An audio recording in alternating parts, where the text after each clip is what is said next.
El otro día estaba viendo YouTube y enganché un video de Te lo resumo que me llamó la atención.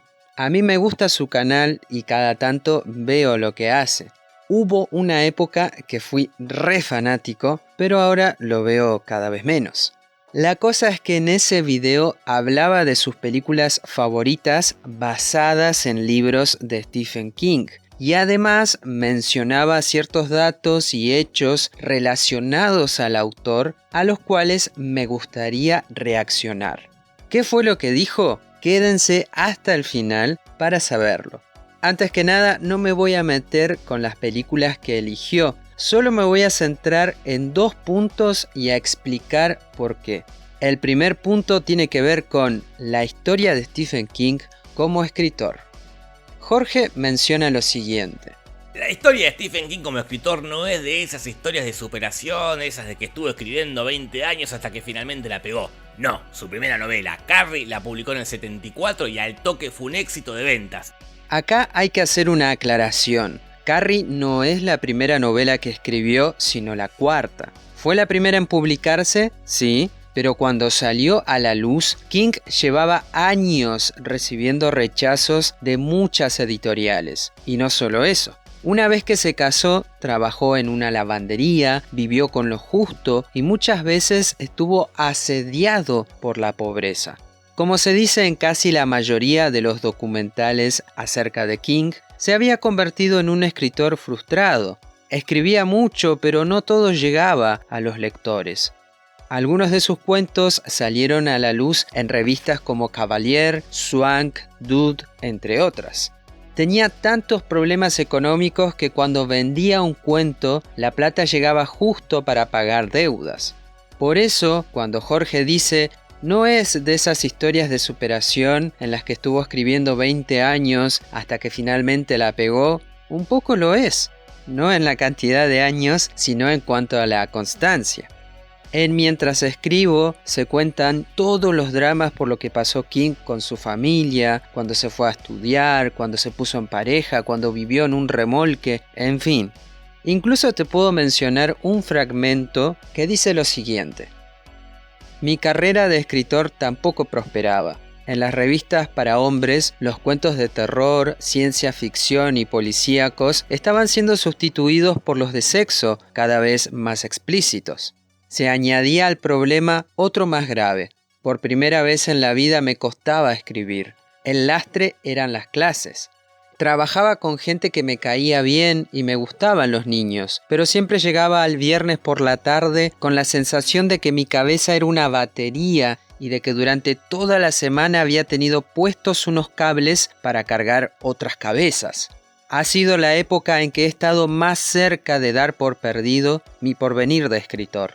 Me veía 30 años más viejo, llevando los mismos abrigos gastados y con coderas, con un estómago de bebedor de cerveza encima de los pantalones. Tendría tos de fumador por exceso de Pall Malls, las gafas más gruesas, más caspa, y en el cajón del escritorio 6 o 7 originales, inacabados, que muy de vez en cuando, casi siempre borracho, desempolvaría y retocaría un poco. Por eso es necesario tener en cuenta que fue largo el recorrido que hizo, y a pesar de las dificultades, nunca se rindió. Y no solo eso, también de los rechazos, y eso me lleva al siguiente punto. Punto número 2, el origen de Richard Bachman. En su video, Jorge dice lo siguiente. A partir de ahí vinieron un montón de cosas, contratos millonarios, más libros, más guita. Y Esteban se preguntó, ¿mi éxito habrá sido una casualidad? ¿La gente ya compra mis libros porque soy famoso y no porque soy bueno? Entonces, para despejar esas dudas, se inventó un seudónimo para escribir otro tipo de novelas y ver qué onda. Así nació Richard Bachman. Ahora bien, uno de los primeros editores en rechazar de manera amable a King fue Bill Thompson. Digo amable porque al menos le explicaba las razones, le enviaba cartas o le devolvía los manuscritos con correcciones y consejos. Por ejemplo, en la primera versión de Carrie, al final, la protagonista se hacía gigante, le salían cuernos enormes y derribaba aviones con rayos que le salían de los dedos. Fue Thompson que le sugirió que fuera menos explícito y que le diera a la novela un cierre que concordara con lo que venía contando. Este editor rechazó Getting It On, que más tarde se llamaría Rabia. Sucedió lo mismo con Roadwork, The Long Walk y The Running Man. No las rechazó porque fueran malas. Thompson no pudo convencer a la directiva editorial para que las publicaran porque él se encontraba en un rango menor dentro de la editorial. En una entrevista dijo lo siguiente: al final rechacé Getting It On y me sentí muy mal porque él había hecho los cambios que le pedí. La historia no pudo pasar por nuestro consejo editorial, que era bastante despiadado la mayor parte del tiempo.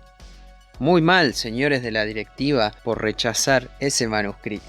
La cuestión es que cuando King se hizo famoso, de pronto había demasiados libros suyos en el mercado. Según sus editores, sí, otra vez ellos, había una saturación de Stephen King en todos lados. Así que se tuvo que crear un seudónimo para sacar los libros que él había querido publicar en su momento. En el prólogo de The Batchman Books, King menciona: un día se me ocurrió que debía publicar Getting It On, una novela que Doubleday casi publicó 2 años antes que publicaran Carrie, pero bajo un seudónimo. Parecía una buena idea. Así conocimos Rabia, Carretera Maldita, La Larga Marcha y El Fugitivo, todos escritos por Richard Bachman. Pero, ¿quién es Richard Bachman? Era un granjero que en su tiempo libre escribía con una máquina de escribir Olivetti. Su hijo se había ahogado en un pozo y a él le habían diagnosticado un tumor en el cerebro. Como sufría insomnio, aprovechaba esas horas muertas para escribir. Su viuda fue la que encontró en una caja los manuscritos que después se publicarían, llegando a tener poco o nulo éxito. ¿Cómo fue que creó a esta criatura? ¿Cómo surgió el nombre? King lo tomó del seudónimo Richard Stark, de otro escritor, y el Bachman salió de la banda Bachman Turner Overdrive. Todo iba bien con Bachman hasta que se publicó Maleficio. Un joven bibliotecario lo leyó y se dijo: este tipo escribe como Stephen King, o es muy bueno imitándolo, o es el mismo King pero encubierto. Pero bueno, el resto de esa historia quedará para otro video. Si se preguntan por qué hice este video, la idea no es quejarme porque sí. Es más, ni siquiera me estoy quejando. Creo que a veces hay canales grandes que no verifican sus fuentes de información y que trabajan más desde la opinión que desde el análisis. No está mal, pero muchas veces se desparrama la desinformación, lo que genera confusión.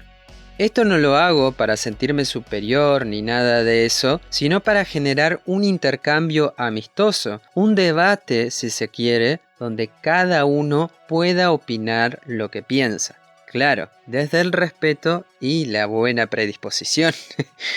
Si te gustaría saber qué opino acerca de King como autor, su estilo, su obra y demás, dentro de poco voy a hacer un video ensayo que quizá les puede interesar.